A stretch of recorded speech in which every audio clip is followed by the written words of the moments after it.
Attorney General Pam Bondi's hearing with the House Judiciary Committee, it turned fiery and contentious. She faced heated questions and was combative over the Justice Department's handling of the Jeffrey Epstein files. Republican Congressman Tom Massie called the redaction process the worst thing the DOJ could do to survivors.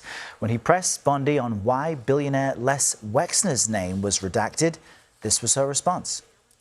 Within 40 minutes, you asked me a question. Within 40 minutes, Wexner's name was added back. Within 40 minutes of me catching you red-handed.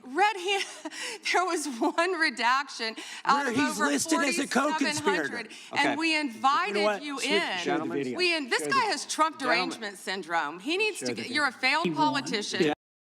And we should note Wexner has not been charged with a crime. A legal representative for him told CBS News in part that a federal prosecutor, quote, told Mr. Wexner's legal counsel in 2019 that Mr. Wexner was being viewed as source of information about Epstein and was not a target in any respect. Mr. Wexner cooperated fully. CBS News congressional reporter Taurean Small joins us from Capitol Hill with the latest on this. Taurean, the fireworks were plentiful, but what did the public learn? What new information did the rest of us get out of that hearing?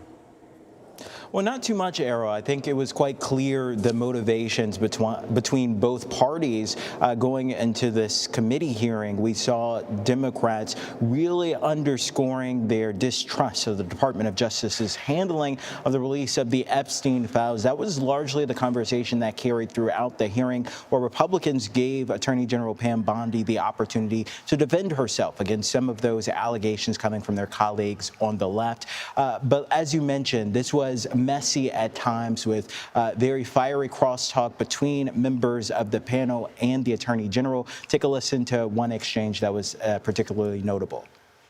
Were there any underage girls at that party or at any party that Trump attended with Jeffrey Epstein? This is so ridiculous, and that they are trying to deflect from all the great things Donald Trump has done. There is no evidence that Donald Trump has committed a crime. I believe you just lied under oath. There is ample evidence in the Epstein file. Don't you ever accuse me of a crime. I believe you.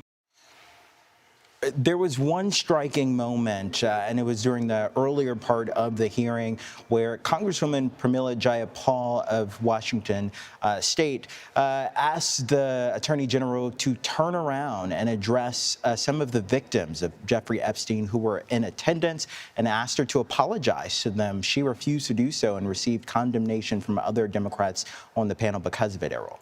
And, Taurean, you know, the Attorney General is now facing allegations of spying on Democrats' search history of the unredacted Epstein files because of what she was saying, what she was holding. Tell us about that.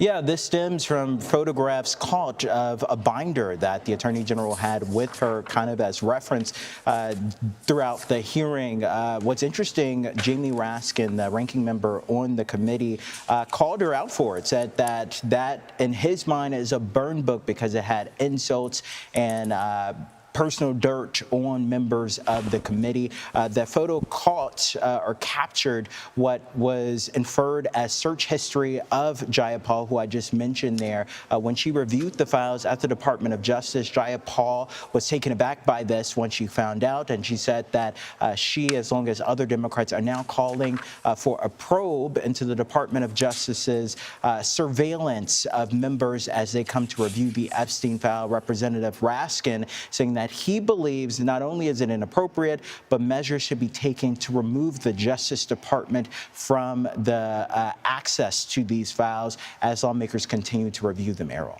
All right, Taurean Small on Capitol Hill. Thank you, Taurean.